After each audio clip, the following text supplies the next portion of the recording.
नमस्कार। जय श्री कृष्णा। गुरु महाराज की जय हो, पंचदेवों की जय हो।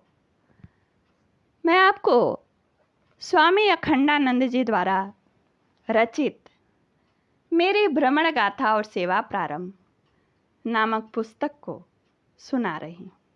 पहला धारावाहिक सुना चुकी हूँ, ये दूसरा धारावाहिक है जिसमें इन्होंने अपने गुरु के सानिध्य और शिक्षा दीक्षा की बात बताई है। थोड़ा भाग सुनाऊंगी, जहाँ से वहाँ सुनाना बंद किया उसके आगे सुना रही हूँ। मैं प्रायः ही अपराह्न में उनके पास जाकर वहाँ रात्रिवास करके अगले दिन सुबह लौट आता।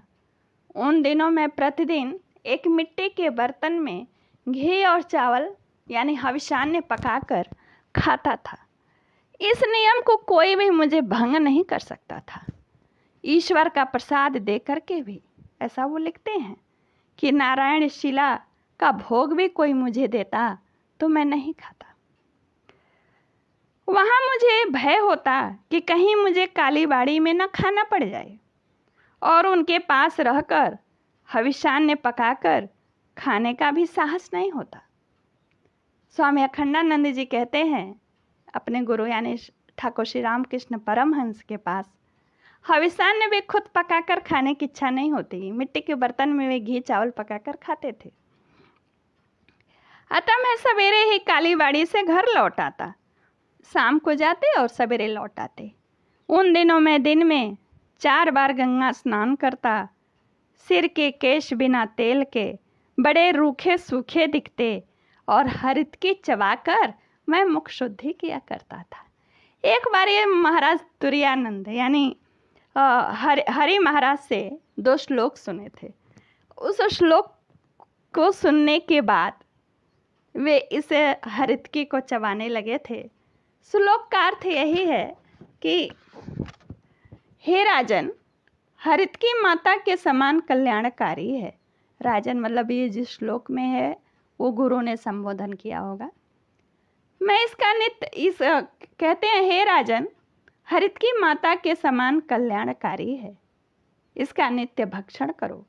अपनी माता तो कभी कभी क्रोधित भी हो जाती है, परंतु पेट में पड़ी हरितकी कभी नाराज नहीं होती।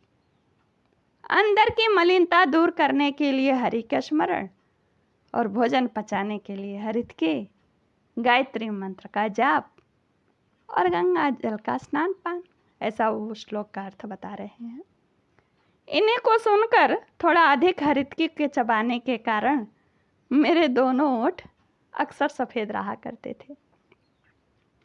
मैं इस प्रकार उनके पास आता जाता रहा। अपने दिनचर्या बता कहते हैं कि मैं इस प्रकार ठाकुर के पास आता जाता रहा। उन दिनों ठाकुर के पास मैं प्रायः हरीश तथा लाटू को ही देखा करता था। इस प्रकार आते जाते एक दिन ठाकुर ने मुझसे कहा, यह क्या, तू तो बूढ़ों जैसा वेश बना के रखा है, इतना रूखा अच्छा नहीं लगता। ठाकुर के पास आवागमन के पहले से ही मैं संध्या वंदन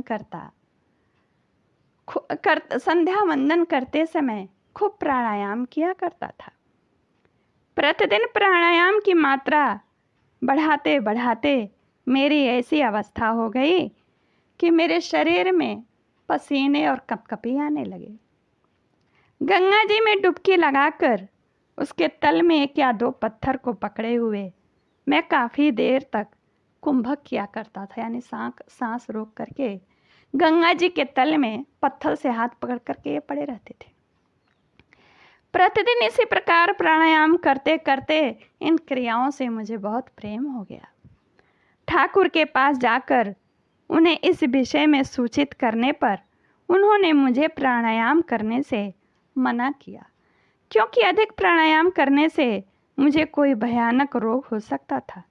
उन्होंने मुझे नित्य गायत्री मंत्र जपने का उपदेश दिया और कहा, प्रतिदिन गायत्री मंत्र का जप करना। ठाकुर को कोई बात स्वयं न बताने पर भी समझ जाते कि कहीं मुझे काली बाड़ी में खाना न पड़ जाए या फिर मुझे स्वपाक हविष्यान्न बनाने में बाधा न पड़ जाए। इसलिए मैं इच्छा न होते हुए ठाकुर के पास से विदा लेकर चला जा रहा हूँ। मतलब इनकी दिनचर्या ठाकुर जी को पता न चले, इसके कारण ये चले जा रहे हैं विदा लेके। अब इनके गुरु के पास जो शिक्षा शुरू हुई उसकी बात करते हैं। सस्नेह शिक्षा। एक बार मैं एकादशी के दिन उपवास किए हुए अपने धोती के छोर को गले में लपेटकर ठाकुर के लिए एक तरबूज लेकर ठीक दोपहर के बाद उनके पास पहुंचा और उनको प्रणाम करके तरबूज एक किनारे रख करके खड़ा हो गया। ठाकुर जी मुझे देखकर बहुत प्रसन्न हुए, आशीर्वाद देके कहते क्या हैं, क्या तू अभी चला जाएगा? तो मैंने कहा नहीं, अभी नहीं जाऊंगा। सुबह के समय उन्होंने, वो रात वहीं रुक गए।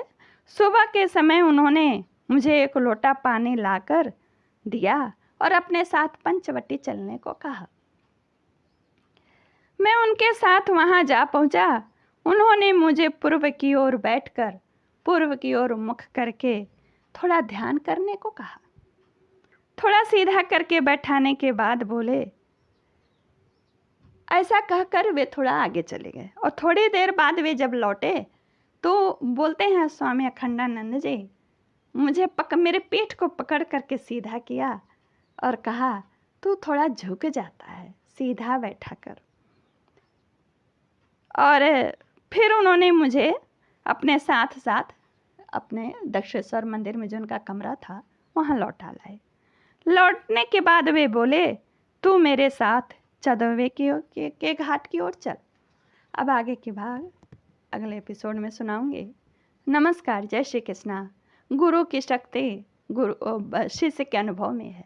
सुनिएगा आगे कैसे कैसे ठाकुर श्री रामकृष्ण परमहंस शिक्षा देते हैं।